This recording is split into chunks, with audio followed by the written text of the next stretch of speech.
Good morning and welcome to Gana shot. Gana shot में आप सबका स्वागत है। आज हम एक कासा एंड गना शॉट वेबिनार करने वाले हैं। We're going to do it on PM Modi's Russia visit, which is essentially a geopolitical juggling. Joining me in this is General Gautam Moorthy, Brigadier ARUN SAHGAL, ANTARA Ghoshal Singh, and uh, Ashok Sajanhar, who's been our ambassador earlier. And let me at the outset welcome all of them. Uh, Here we are. General Gautam Murthy sir, please take over and do the honors. Thank you, General Shankar. Good evening to everyone. Good evening to my fellow panelists. Good morning, whichever part of the world you are. Today, we are going to be discussing this very, very interesting geopolitical juggling that we have called it. And why have we called it so? We have this wonderful panel of panelists. You've all seen their bio by now. Over the past decade, Mr. Modi has been to Russia 6 times and met with Mr. Putin at least 17 times across various parts of the world. Yet, this visit of our PM, the first foreign visit in his third tenure, has created waves. Why has that been so? Let's get straight to the crux of the matter. First, President Zelensky of Ukraine said on X, and I'm quoting verbatim, "It's a huge disappointment and a devastating blow to peace efforts to see the leader of the world's largest democracy hug the world's most bloody criminal in Moscow on such a day." That was a day when the missile strike had taken place, unfortunately, in the children's hospital, for which both Kiev and all the Western world was blaming Moscow on it, but Moscow has denied it. Following close on the heels of that, the US Ambassador Eric Garcetti made a remark saying that there's no such thing as strategic autonomy in the times of conflict. But MEA took a strong exception to this remark and said India, like many other countries, values its strategic autonomy. The US ambassador is entitled to his opinion. Obviously, we have different views. Our comprehensive global strategic partnership with the US gives us space to agree to disagree on certain issues while respecting the other's viewpoints. Now, this is what has caused the whole issue. India aspires to be a pole in the multipolar world, ahead of the global south, so to speak. Despite closer ties to the West, we remain wedded to our strategic autonomy. And Mr. Modi's foreign policy has always been interest-based foreign policy. Besides, there is a strong affinity for Russia, as we all know. Now, to put all this in perspective, I hand you back to our moderator of the evening, General Shankar, who will then call upon the panelists to say what they have to. Over to you, General Shankar. Thank you.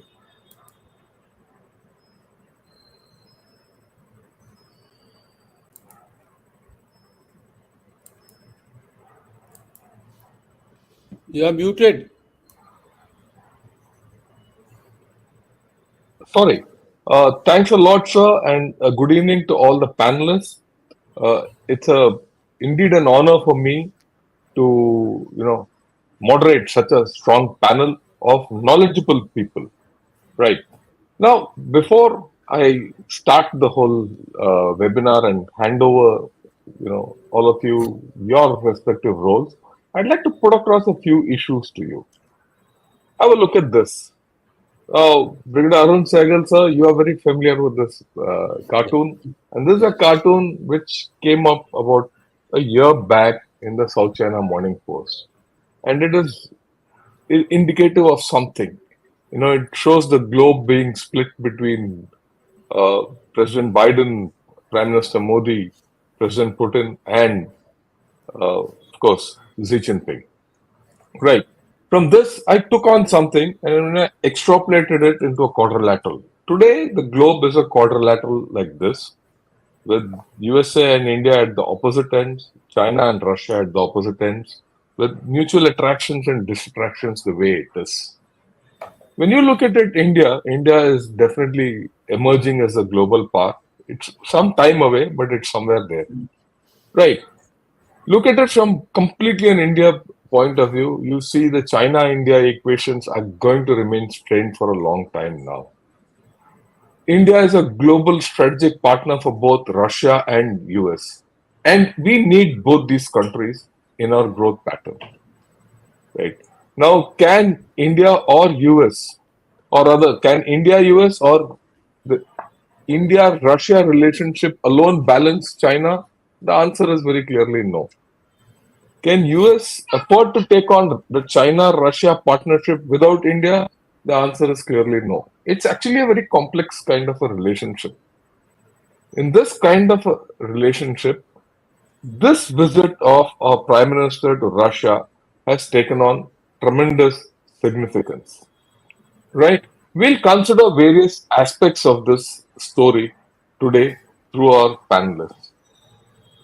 The first, I'd request Brigadier Arun Sehgal to talk about the India Russia relationship and see what impact it has on the India US relationship, right? Because both these are running parallel. The worst reaction of this visit to Russia and whatever we are talking with them has come from US, right? With this, Brigadier Arun Sehgal, sir, over to you. Yeah, is he Okay. online? Okay. Yeah. Can you see? Can you hear me? We can Yeah, hear we you, can sir. hear We you, can't sir. see You we Okay. can't see you. You can't see me. Yeah, you. Oh, I got my presentation on. Okay. Just. Oh, I got my screen camera.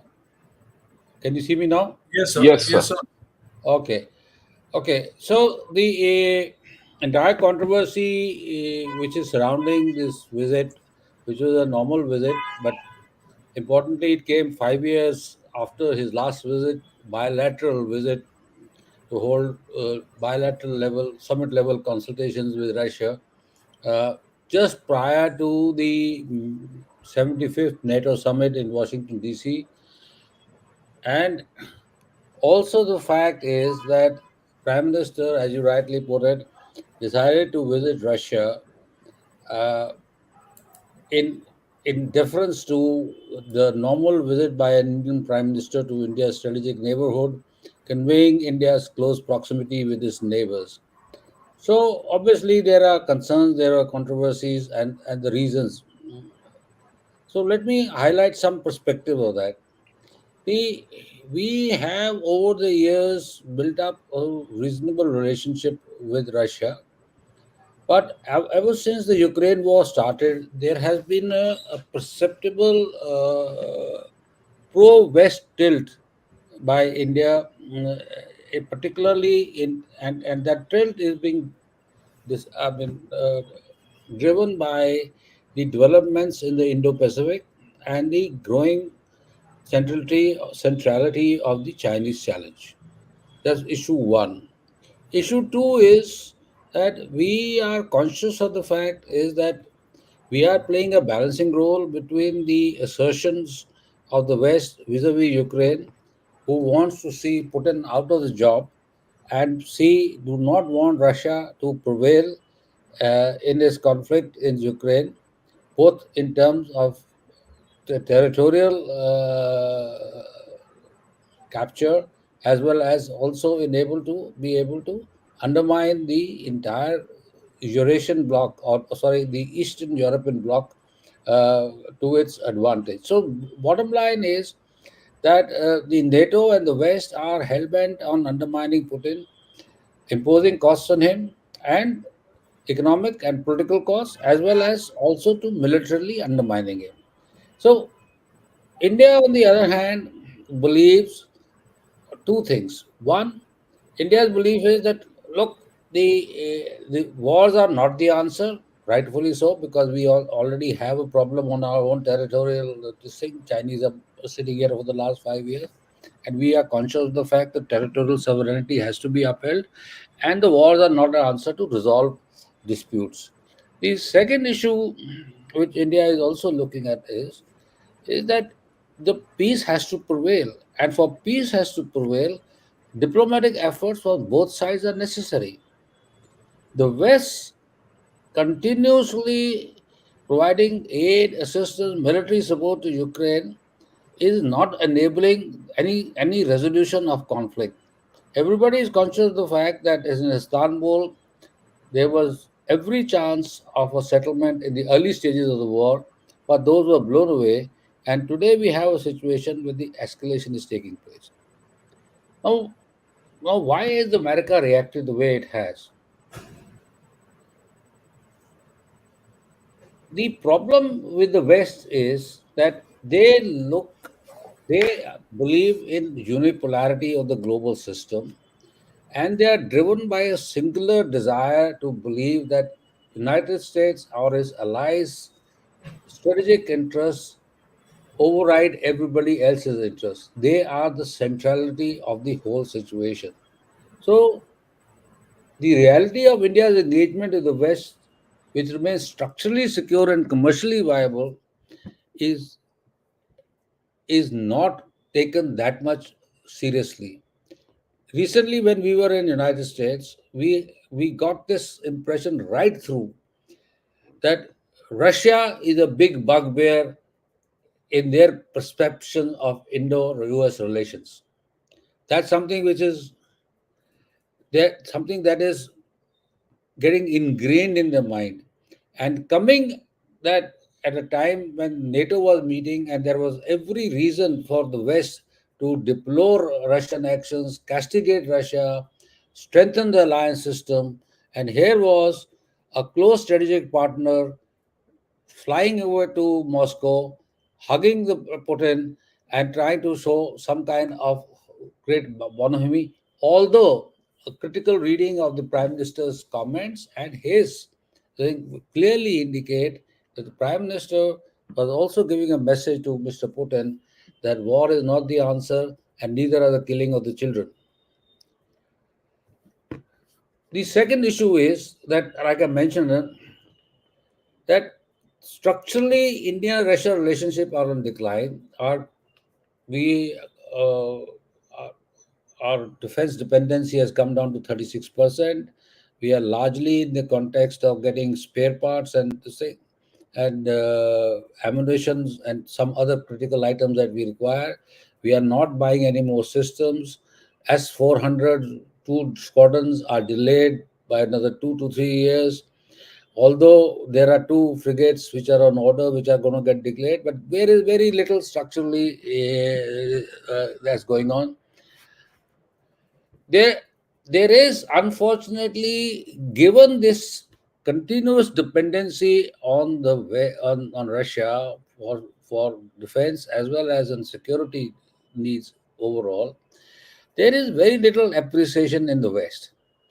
They they simply cannot understand that given the kind of situation, both in terms of bilateral relationship and in the geopolitical matrix, like you explained in the quadrilateral that you explained, in which India is an important player in the Indo-Pacific. There is China, which is a structurally an interloper and an assertive power, which is trying to disrupt the balance of power in Asia. And then there is Russia, which is trying to also become an equivalent player, particularly given its recent forays into North Korea and Vietnam, and also the fact that the Russians have improved their relationship with Iran, and we see the INSTC, which is becoming now a very important link to Central Asia. So the dynamics of India's relationship with Russia rests on two basic factors. One is the relativity of our bilateral partnership, as also in the strategic construct, largely in the continental space, where Russia, as a strong Eurasian player, working along with India, it provides a certain degree of balance vis-a-vis the Chinese assertions in that region. And also, India and Russia play an equally important role in trying to, by working together, trying to, in some ways, constrain the Chinese ambitions. The problem with the West is they want to restrict the India's foreign policy choices and throw India's time-tested essential partnership with Moscow into a cauldron of an all-consuming confrontation against Putin. Like General Gautam Moorthy said, that ambassador who was trying to warn India not to take the relationship for subject, was saying that cynical calculation and stress that while ties are growing, it is not yet deep enough, nor the issue of no strategic autonomy during conflict. So the bottom line he was trying to say is don't take the Indo-US American relationship for granted. We have not reached there as yet. And the issue of strategic autonomy was essentially linked to the fact that this is something important we all must understand is linked to the fact is that the United States would like India to support American efforts should push comes to shove in Asia. There is no guarantee, corresponding guarantee from United States that should the opposite happen on the continental domain or in the Indian Ocean region, there will be any large-scale American presence or American support. Simply speaking, they simply do not have the resources, nor are they trying to invest some. The next issue is American as belligerence essentially arises from the simple fact is that they are not conscious of the Russia, China, India dynamics.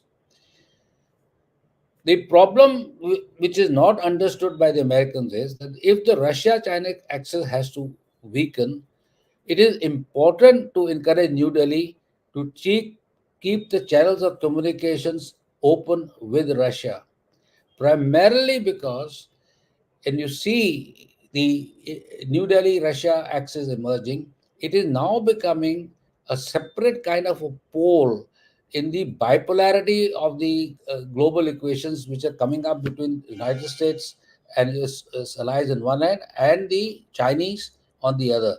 It is this interjection of India and Russia, India trying to imploring a certain degree of balance to the United States and Russia trying to constrain the Chinese ambitions, that would play an important role in maintaining some kind of a strategic balance in the region.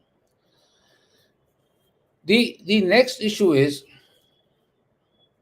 the Russia. There is a thought process in Russia. There are people in Russia who believe are coming to believe that in the immediate future, next 5 to 10 years, it is important to hinge themselves to the Russian bandwagon, so the Chinese bandwagon, to contain and constrain America and the Western system. And if India has to be abandoned in that, so be it. So there are these schools of thought that have emerged in Russia, who not so much to put India on a sideline, but the whole idea basically is to tell in their own strategic thinking is that we must focus more on a relationship with China. But there is equally within the Russian establishment there is a belief that we cannot we play second fiddle to Chinese because simply speaking, the Chinese and the Russian interests don't collide.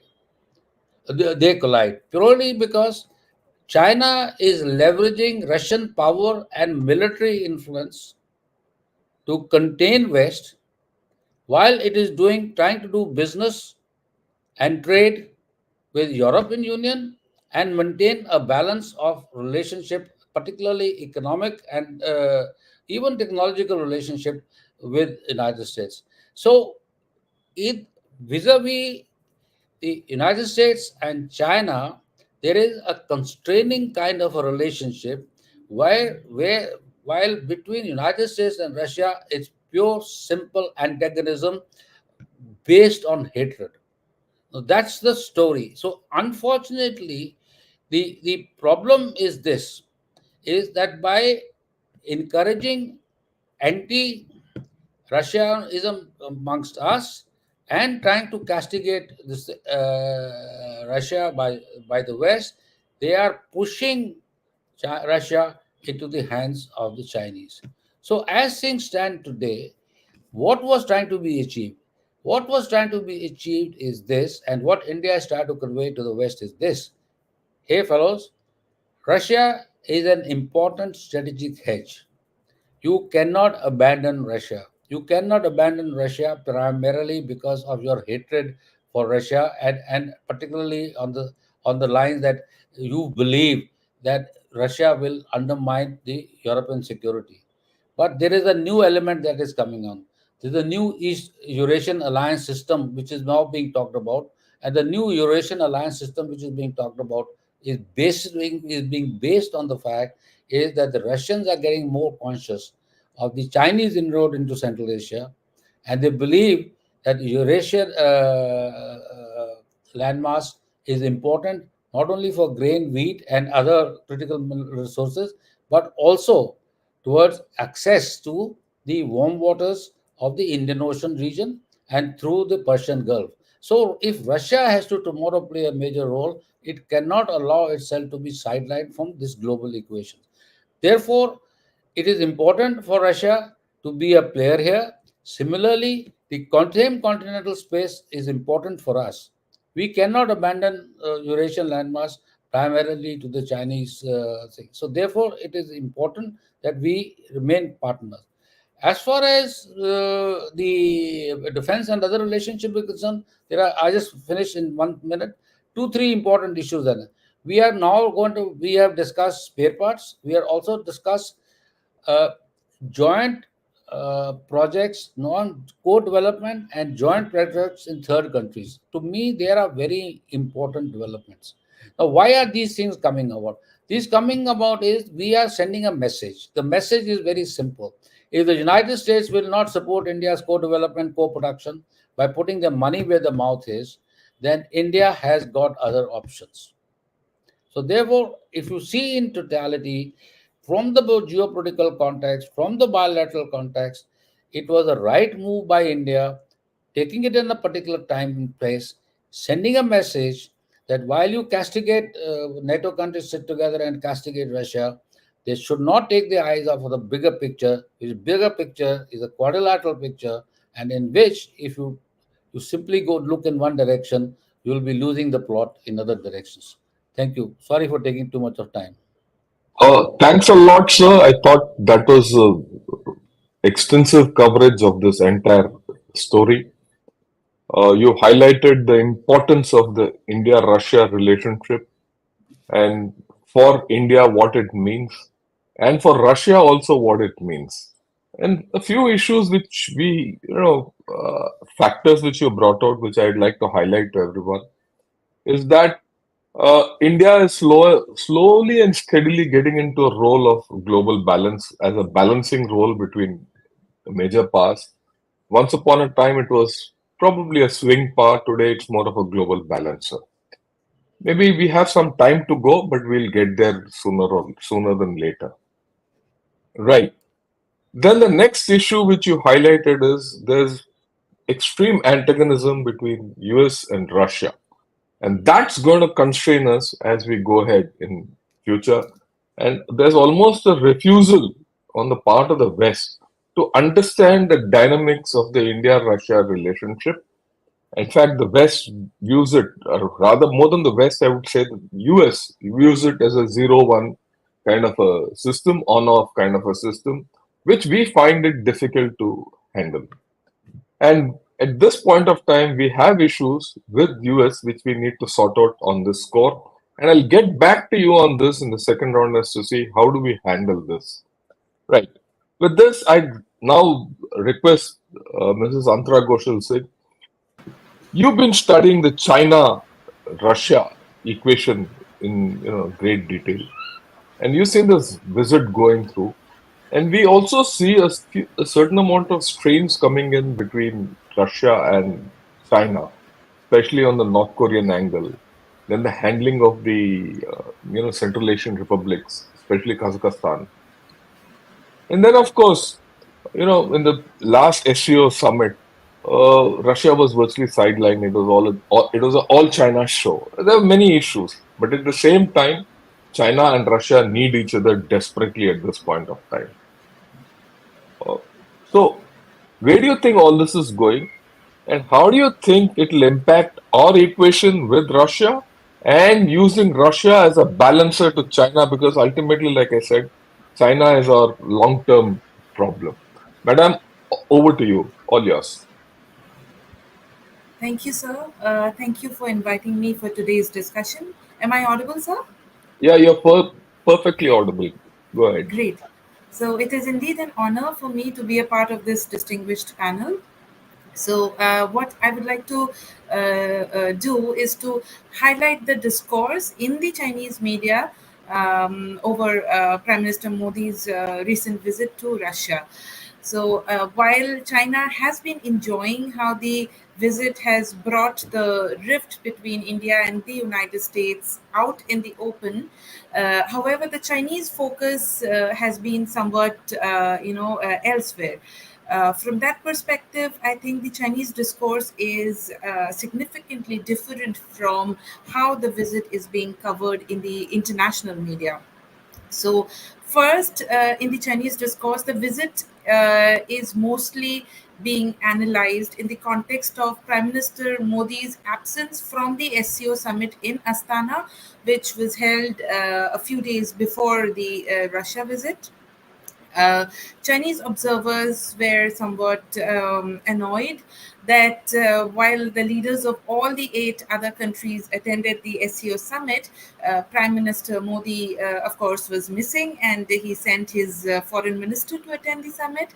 It was also pointed out at various platforms that last year, too, India somehow downplayed the SCO summit and held it in a virtual format.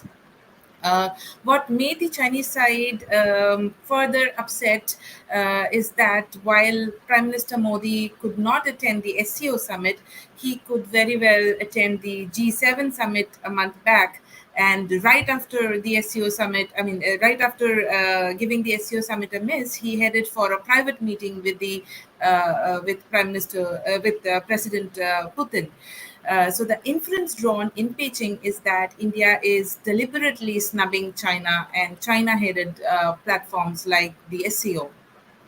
Uh, in fact, certain Chinese scholars even blamed India for playing a particularly negative role by internally destabilizing or hollowing out the SCO, which China envisages as a counterweight to NATO. So there were much discussions in the Chinese internet if India's absence in the SEO will now be more regularized and how it can, impact China's interest within the SEO platform. How serious blow can it deliver to the functioning of the procedures at SEO? In fact, China seemed to have big plans for SEO, particularly in terms of extending its BRI in Central Asia, including setting up a China-led security apparatus in the region. However, all those issues are now, almost stuck because of the internal discord or the differences among various members within the SCO. Some Chinese scholars even held Russia responsible for the deadlock at the SCO because it has been the key factor behind India's entry into the forum despite Chinese objections. So they lamented how Russia is now too busy with the war and little bothered about the functioning of the SCO platform. While there were some voices demanding India's expulsion from the grouping, while others focused on how to gradually transition to an alternate mechanism of running the SEO in which in such a way that the minority will have to obey the decisions from the majority.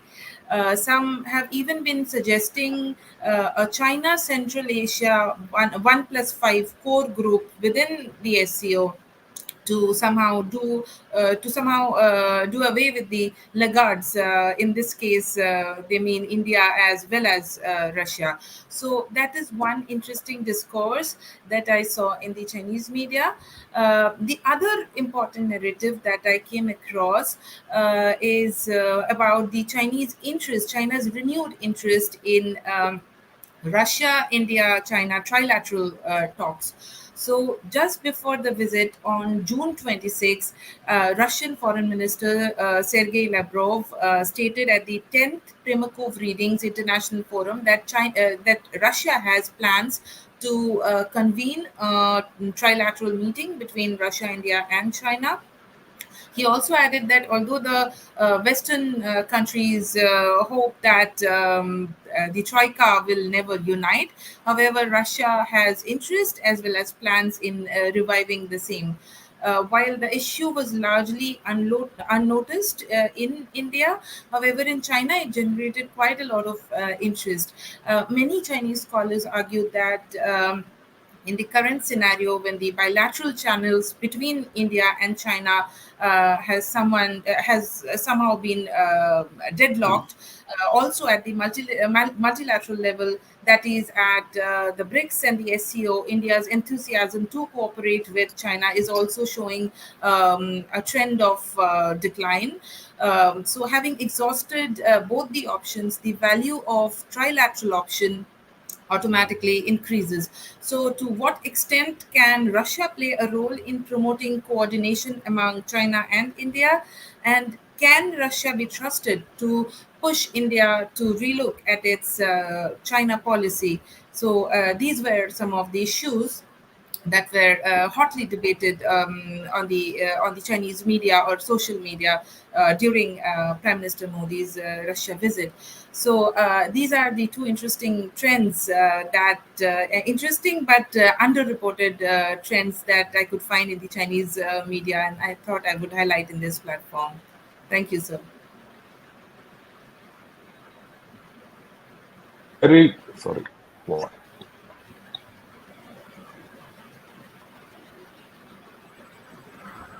Madam, that was very incisive, interesting points about the whole equation. Just a minute.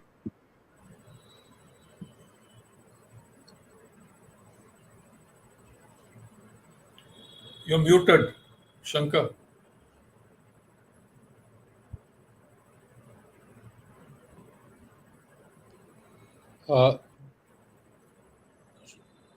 Shankar, you are muted. I think he's realized it.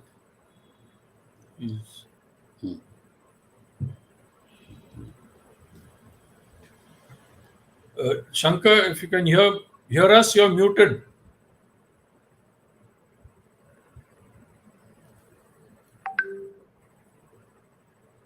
Let me just call him.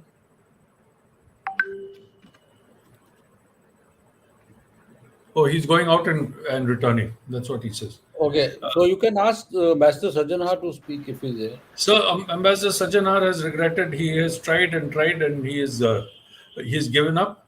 So General Shankar is going to come back in a little while. Again, some technical glitch. I hope it's not this Microsoft which is troubling everyone today. Some of we three have survived. But back to that, sir, taking off from what you have said and what Antara has said, let us look at it like this.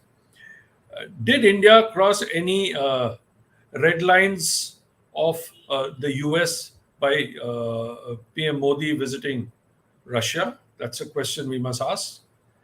Did India cross any red lines of China by PM Modi giving a skip to the SCO? Another question. I mean, both these countries, China for their own reasons, the US for their own reasons, would be uncomfortable with PM Modi's visit to Russia. But being uncomfortable is one thing, and holding our hands to the fire is another thing. So, to my mind, I think that we have done some serious tightrope walking. India, of course, as we know, is a leader of the global south. And by not crossing anyone's red lines, we have established ourselves. And we are actually, if you ask me, in a very sort of a sweet spot as to geopolitically, because of, despite US wooing India into its orbit, we have remained wedded to our strategic autonomy. And the timing, you see, unfortunately, what you brought out, sir, is about the NATO meeting taking place. Therefore, it came under the spotlight. But at the same time, Modi's visit is not exactly a show of support to Russia. He has also said that this problems cannot be sorted out on the battlefield and things of the sort. Now, during the we'll have to see as to where Russia, firstly, whether Russia will continue with the same geopolitical heft that it had earlier, or has the West painted it into a corner. Now, there are various issues as we have discussed, and was what Antara and you have brought out. But Mr. Modi will have to come up to the expectations of Russia, of our own domestic opinion, and on international relations, the domestic opinion, insofar as all the polls that we have seen, has favored our interest based foreign policy, which is one of the major achievements. I mean, that he's lost the kind of majority he had is for different, and all the analysts are also saying it's got nothing to do with our foreign policy. In fact, as I've said, it is a geopolitical sweet spot that we are in. So it is basically to say that we are maintaining a very clear self-interest in this, and geopolitics today has become increasingly transactional. And if you see how the global south is viewing us, some newspapers from Africa and everyone else has spoken of India's independence, including some Pakistani commentators have also mentioned as to how India is continuing to forge a neutral or a distinct foreign policy on its own. Thank you. Over to General Shankar, please. General Shankar has. Okay. Not Can I just come in for a couple of? Yes, couple yes, of sir. Please, sir. Please, we'd like to hear your views, sir. I just like to highlight a couple of points. See,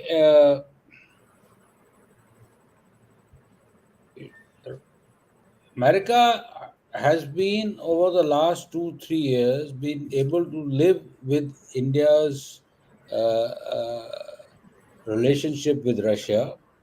It has been conscious of the fact that the relationship will continue up to a point, but they are also wanting India to slowly and steadily shift away from Russia, from both in terms of geopolitics as well as in bilateral relationship.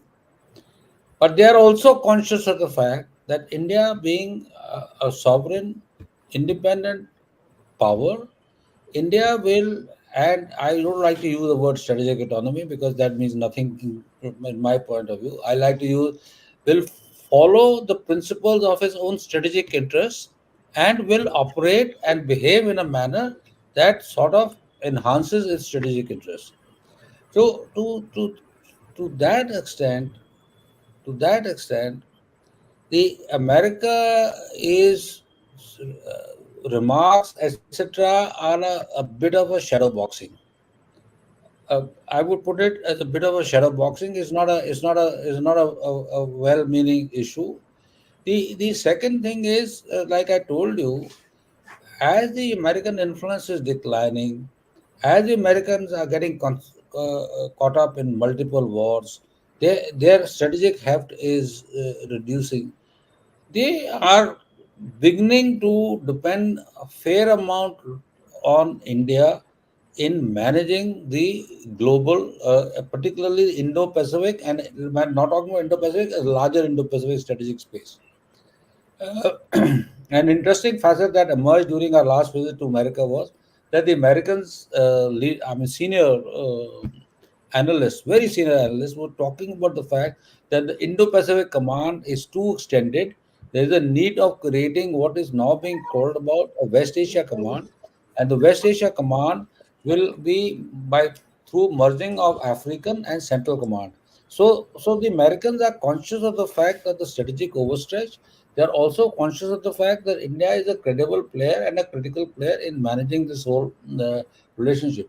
Now the issue comes is this: is how do they handle Russia?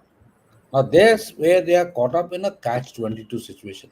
At one level, they have no option but to continue to support Ukraine materially, through economically, and as much as it requires to ensure there are enough Ukrainians left to die for their country without putting on any allied boots on the ground. So the but this situation might change.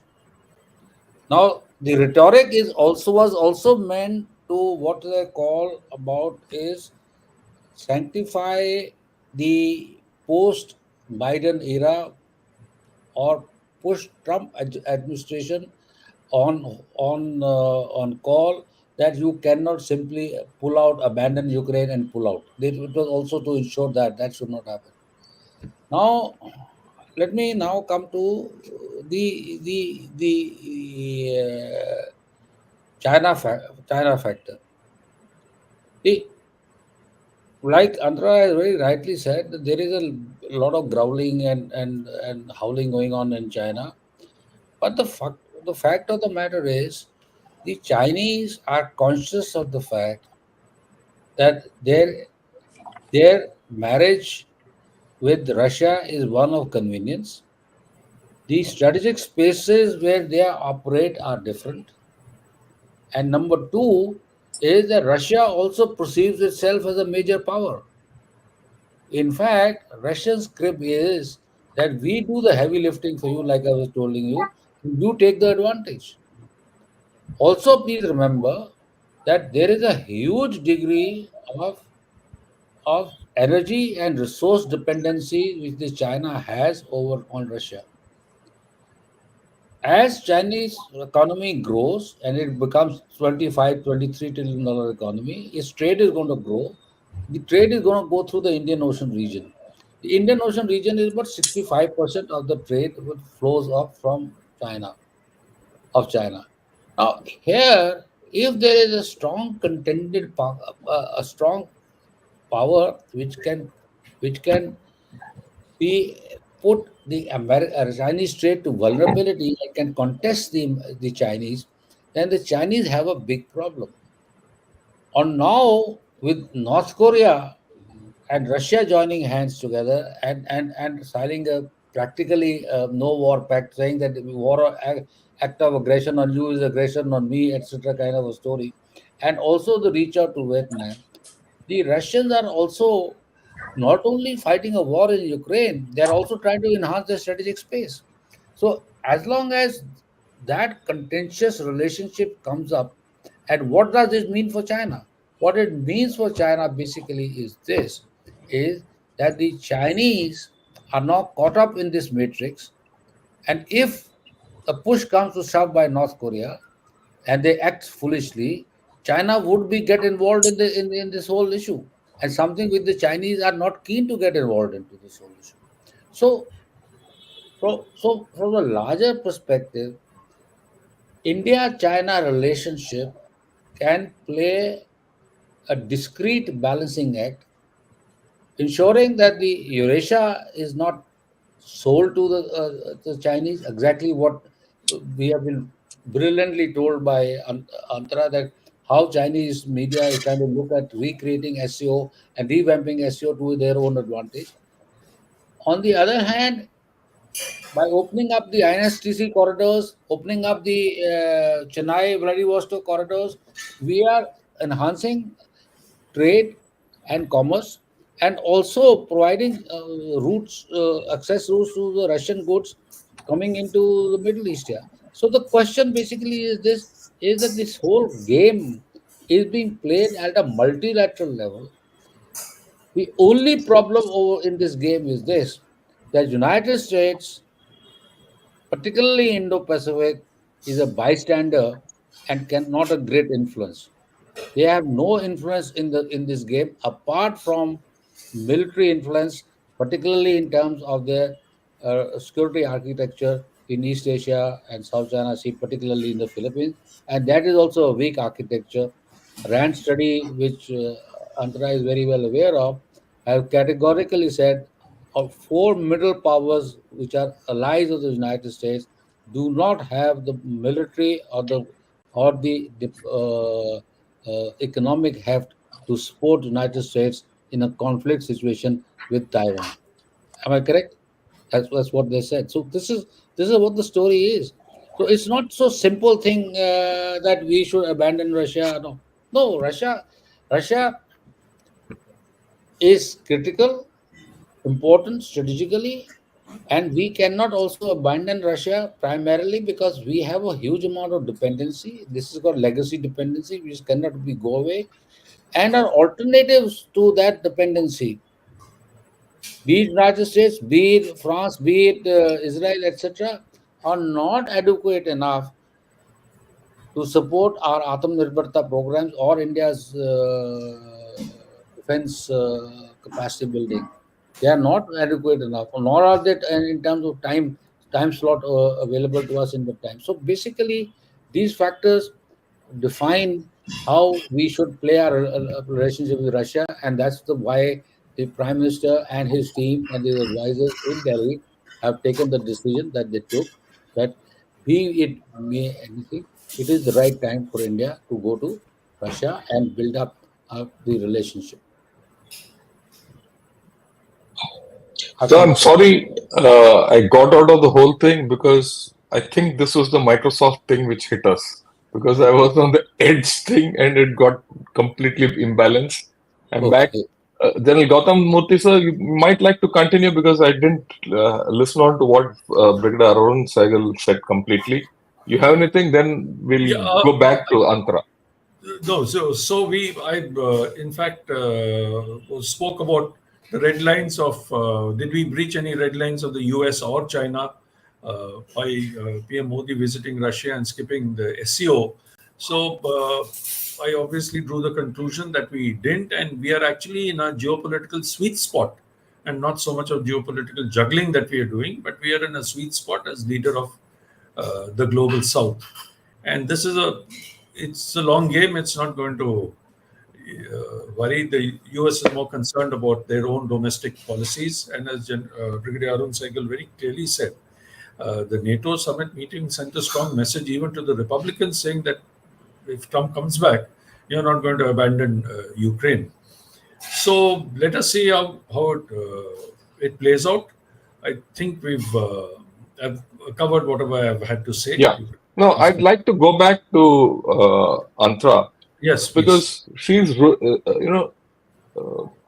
out a few important issues like the hope of revival of the RIC, which is I think a very important thing, and the effect Prime Minister not going to SCO has had on the Chinese discourse, which was there, but I didn't.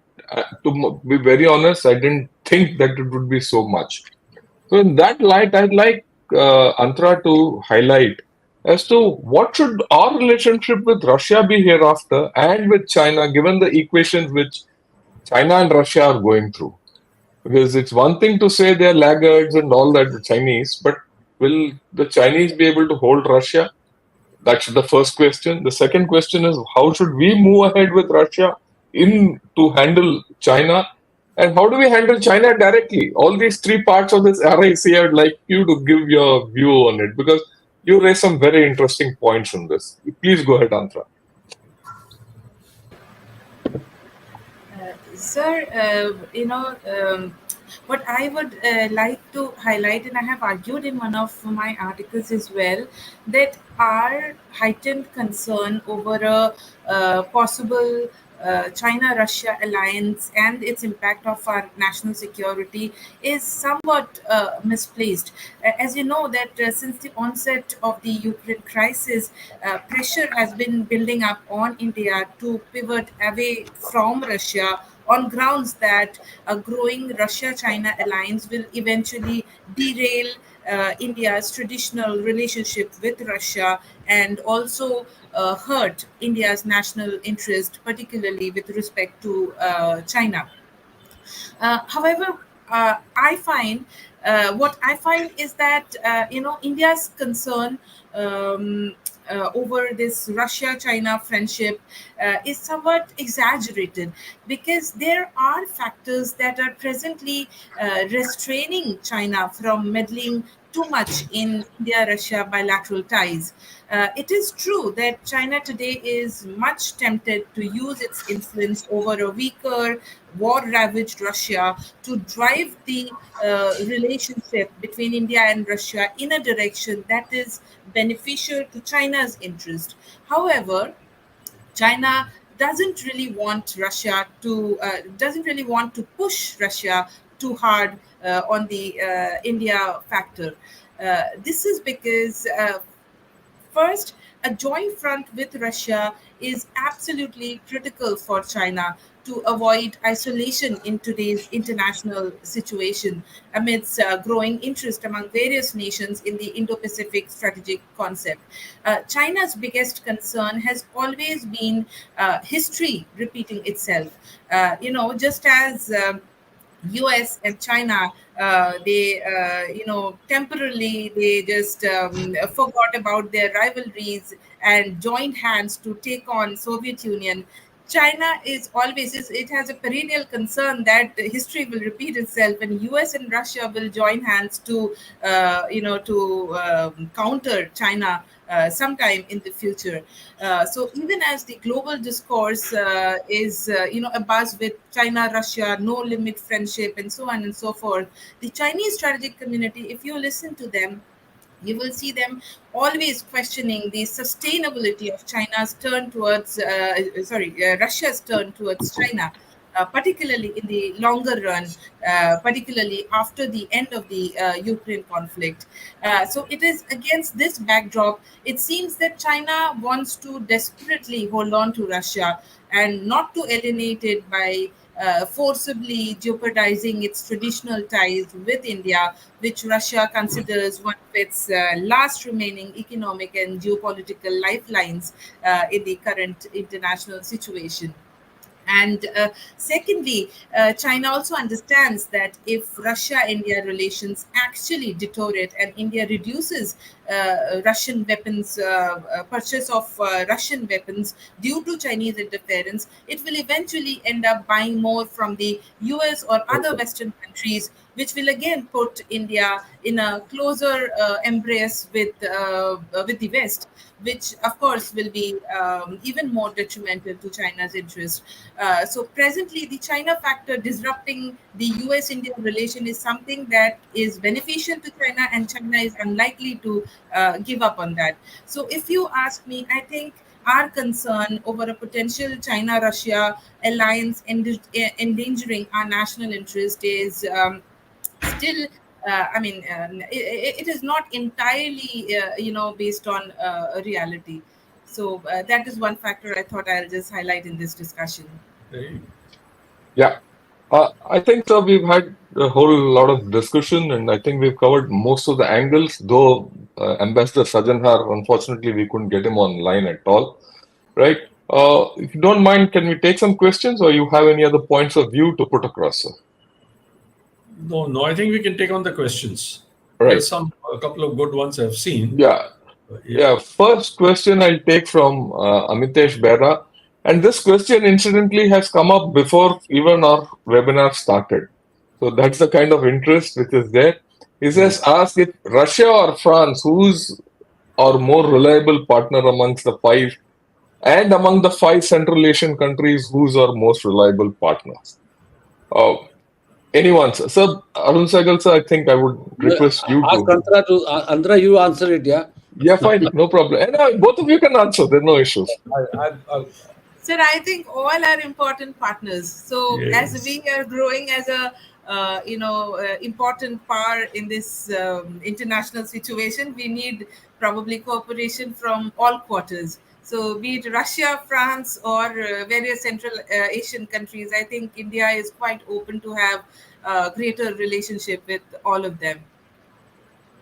Yeah, As sir I said, that we are in a strategic sweet spot. Apart from a handful of countries, I think we have more opportunities to have better relationship with as many of countries as is possible.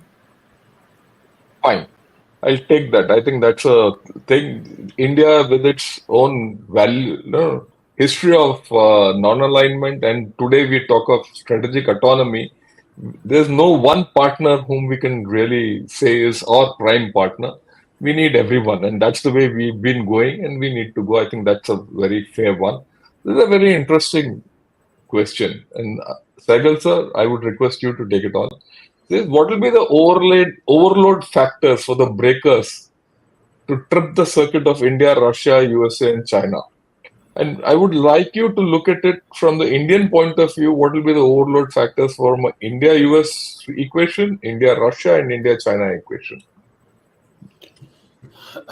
Simple point, sir. As long as China is assertive, China is growing its military and technological power, India will remain an important factor for the United States.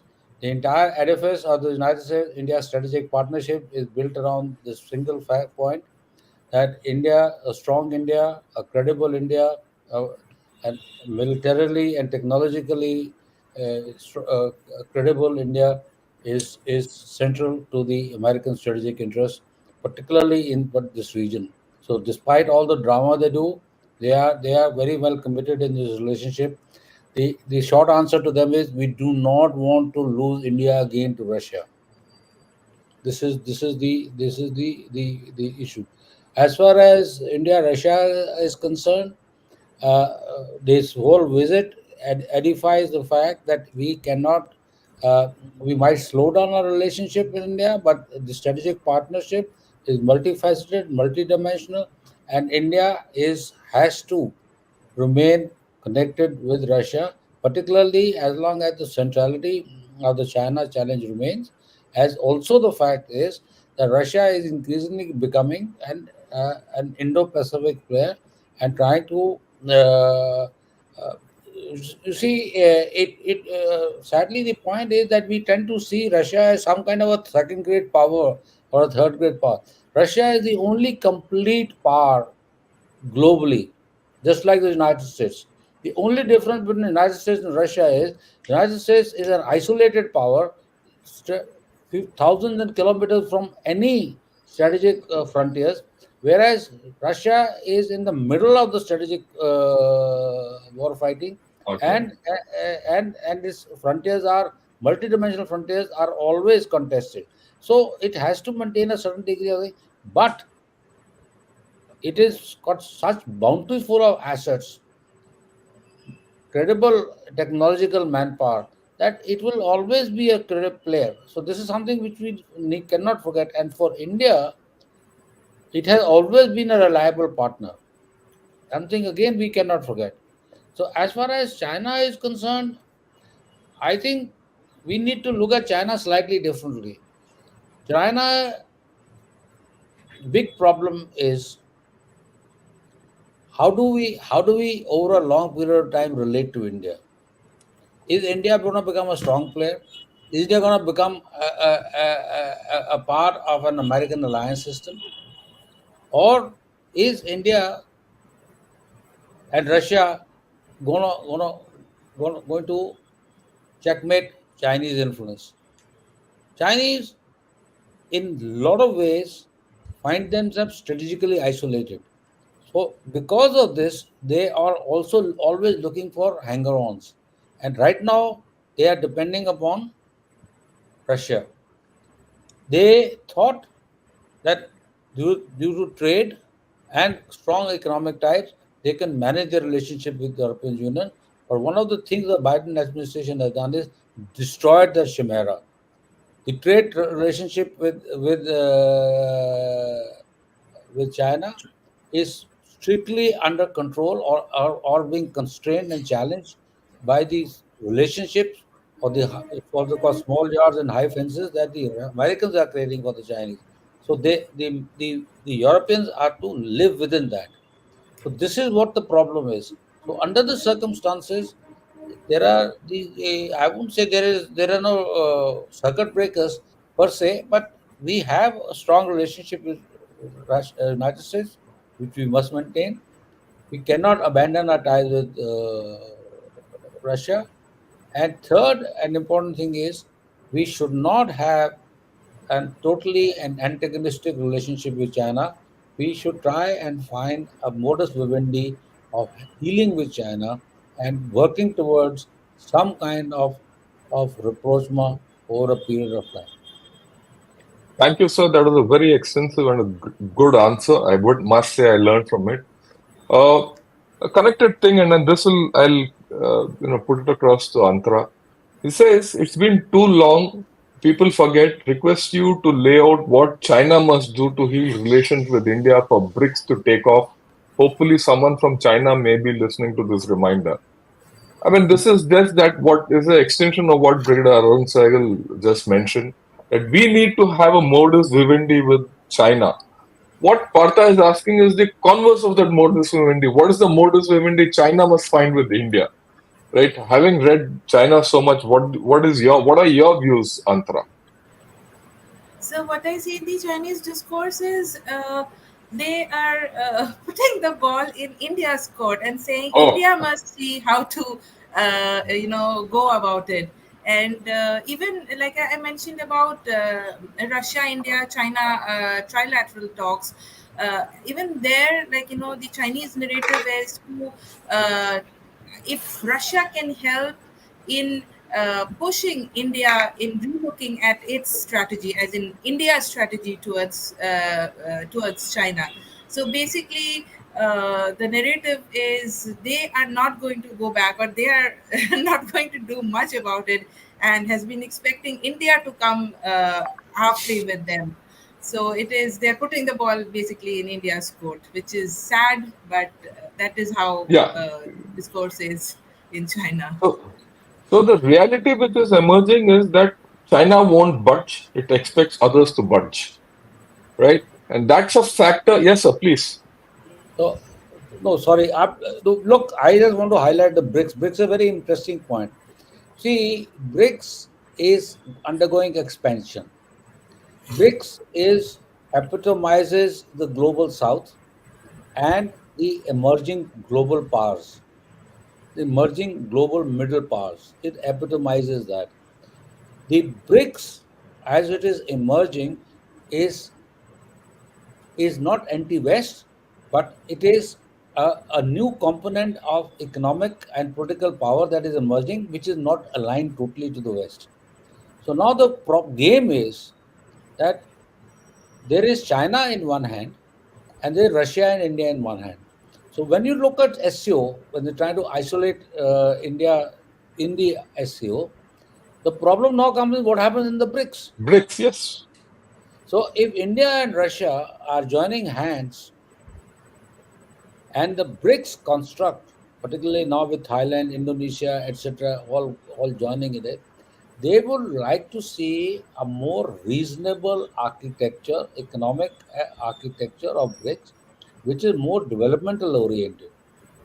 So that and a BRICS which is expanded BRICS, which has got much more moderate powers, much more those powers who are not anti-China, but they are not pro-China also, and in which India and Russia and other players can play an equal role. A new sort of economic, say, multilateral institution emerging, which China does not control. Will that be in Chinese favor? The answer is China will have to work hard to control.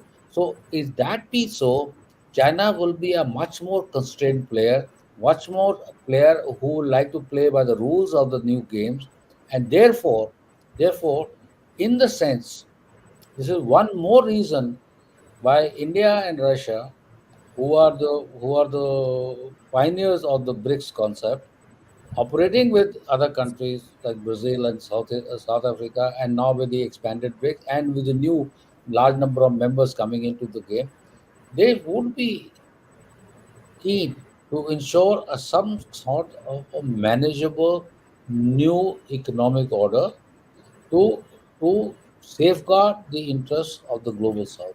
And in this, China would be China unfortunately would not be able to dictate terms. That's my view. Yeah, I'll just come to that.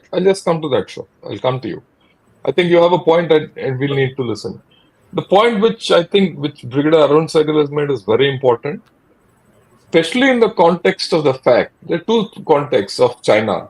One, its economic future is not so great, right? And as you say, their economics are in fact going down. In fact, the end of the third plenum, which took place 2 days back, has not been able to give any direction to as to where the economy has to go. So that problem is there. And the second thing is, I think China has got tremendous internal issues, especially with their PLA. And without PLA being an equal partner in the Chinese system, they have issues. So the overall weight of China and global affairs as we go forward might start going down. And this is a factor which we need to put into our head and factor it in all our equations. So, then Gautam Moorthy, sir, your view. Okay, great. Now, I would like to connect a few dots, starting from what Antara said, to what Brigadier Sehgal said, to what you have just said, to a question which is asked by JP. Yeah. Could you put that question on? Ask when we This say one? Global South. No. Earlier. When we say Global South and talk about its existence as a single. Yes. Yes. Okay, great. So I want to connect these dots. Please read this question where he says, when we say Global South and talk about its existence as a united single body, how can it be so if the two top nations within it, that is Bharat and China, are military enemies, non-aligned movement like? Leave out the later part. Connect this question. Now, may I request you, General Shankar, to put that first cartoon on, followed by the slide that you made. Yeah, and that. I want to connect a few dots now.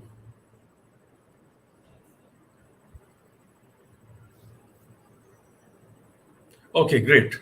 Now, viewers, please see this cartoon.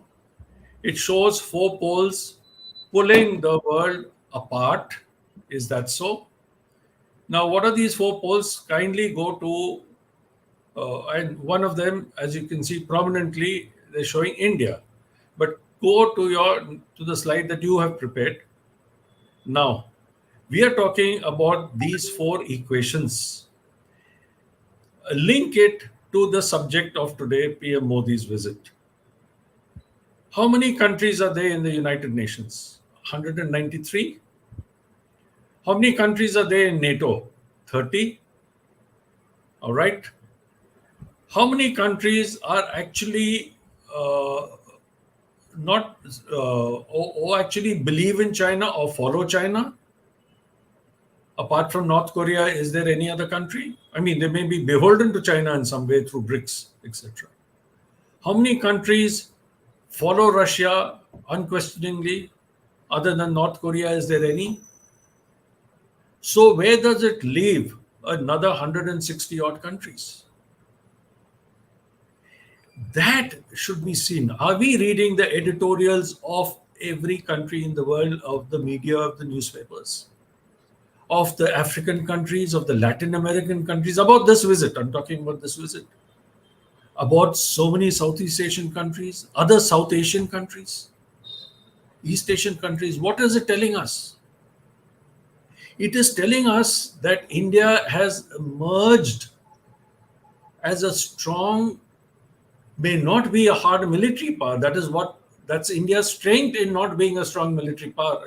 I'm putting forward a different hypothesis. But as a strong diplomatic power. And as you pointed out, General Shankar, with China's weakness and China's military might, which they're trying with Philippines and Indonesia and Japan and everyone else, in the South China Sea. It is only India that emerges as a good, reliable, strong partner for the smaller countries in the world and for the global South. This is what I would like to say. Thank you. Thanks a lot, sir. I think you made a lot of points, and I think what I started off with and what Brigadier Arun Sehgal and we had discussed a long way back. This entire visit, I think, shows the emergence of India as a balancing power as we go along. And that's where we are.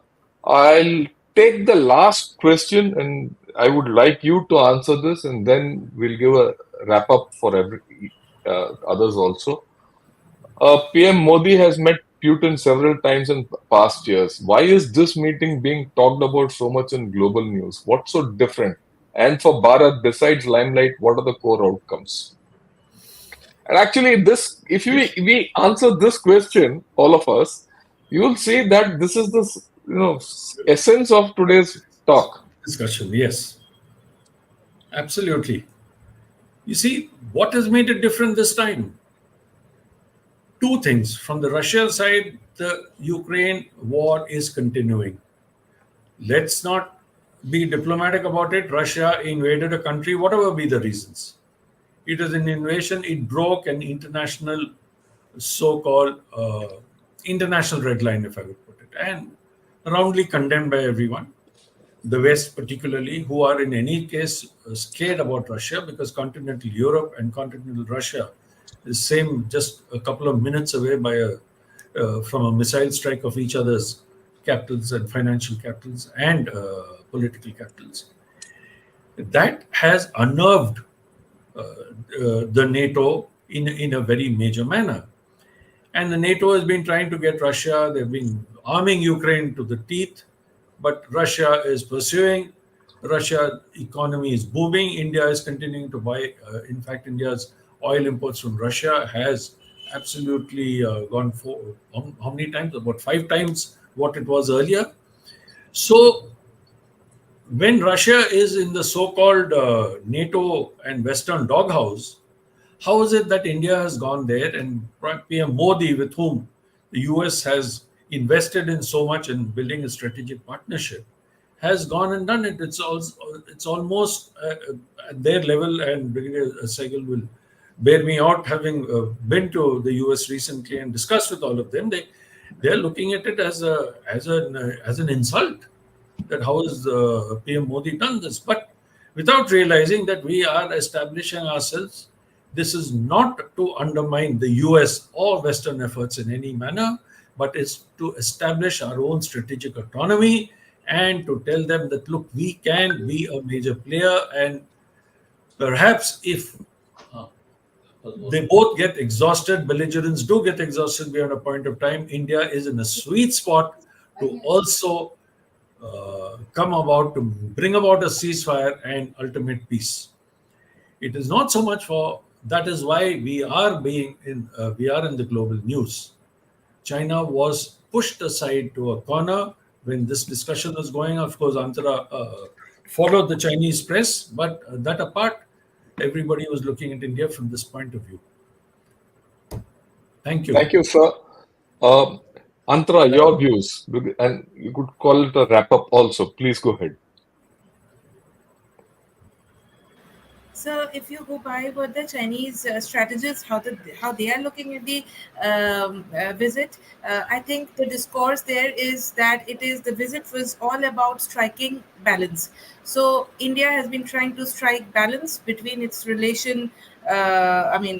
Between its relation with the United States as well as its relation with Russia. It has also been trying to strike a balance between its relation with Russia at the multilateral forum and at the bilateral forum. So at the multilateral forum like SCO, India has ditched SCO for the time being, but bilaterally it has tried to console Russia and to take Russia on its side. So this is how basically it is being seen in the Chinese strategic circles. So I'll stop there. Thank you. Fine. Brigadier Sehgal, sir, please. No, I mean, everything what we need to say has been said. Basically, this visit was about what we call a reset in relationship. It was also about sending a strategic messaging, and it was also about ensuring that we continue to be credible partners with each other, and we need each other. So to extend, those are the very large issues that have come about. And like I mentioned, although people are thinking that the deliverables in the joint statement are not plenty, but in one of my Sputnik interviews, I have said so. Okay, look, doing joint projects, joint development, co-development, putting it together, local supply of spare parts, those are very important issues. People don't understand is when you talk about a spare part. Spare part is just not an item that is made. We need metallurgy for it. Where do you get metallurgy? We need castings for it. We need a large amount of other infrastructure that is required to make those issues. So until unless you have them, so you will create those capacities and capabilities. So eventually, we have pushed Russia to understand something which has not happened in the past for a long, long time, is that India would be like to be self-sufficient in large number of its supplies, and also the fact is that we are also clear that large amount of our legacy equipment, that is our huge inventories of Russian equipment, are not going to go away. We need them for next 20, 30 years, and replacements are not going to be easy. As you are aware, Tejas Mark 1A is still delayed to next month. Reason very simple. The 404 engine, G404 engines have not come. They're delayed. They're delayed. Yes. 100 engines are not in the pipeline. They are delayed. So we'll face those situations. So as far as India is concerned, there are geostrategic reasons. There are also bilateral reasons, and also very, very strong security reasons on which our security depends. So, at that extent, the gentleman needs to understand that countries operate in their own interests and they do not get carried away by other people's interests. And when your own interests are involved, then you amortize costs that if there are any. But I don't think there are many costs. Americans are just like I said, doing shouting from the rooftop. They understand India's position very clearly, and they Right. also know that India will not be an American ally, but it will be a strong, credible, strategic partner based on congruence of bilateral interests. Right. Thank Thanks a lot, sir. I think we've touched the whole story, and I want to wrap up this discussion with back to this quadrilateral. I think this quadrilateral is going to keep coming up Yes. in our strategic discussion for a long time to come. The whole watchword of today's discussion is, I can wrap it up in one single word, that it is reset. India is going through a reset of its relationship with USA. As much as America has told us that they can't take our relationship for granted. I think it's time for us to tell, and we have conveyed it in this visit, that you can't take India for granted. That's the first thing. We also conveyed to the Chinese that we have other options, and they have to start looking at us differently. Right. And third, of course, we've indicated to Russia in this visit that it's a case of mutual interdependence. It is Yes, just not that India being dependent on Russia for technology and military arms. Russia is equally dependent on India for diplomacy and other issues, as also for the sale of their oil. Otherwise, they're not going to be a sustainant economy. I think it's a very important thing which we have discussed today, and we brought out a lot of points in this. And I'm very sorry that I had to get out of the discussion in between because of the internet problem we've had. I had to switch browsers in between. I had to get out of Edge and get through Google back, but I'm glad that we are back. Uh, Thanks a lot, sirs, for this great discussion. General Gautam Moorthy, sir, I would like you to wrap it up and say Jai Hind. Thank you, General Shankar. Thank you, Brigadier Arun Sehgal, my mentor, my guide, my philosopher, and my old friend, sir. Thank you, Antara. We're delighted to have you here with us. And above all, thank the audience for your patient hearing. It's been a wonderful discussion. And thank you, General Shankar, for hosting this Casa Gunner Shot webinar. It's been wonderful, and wish you all the very best. Good night, good morning, and Jai Hind. Yes. Jai Hind. Antara, nice to have met you. God bless you. Yes, she's Thank you, sir. Thanks so much. I'll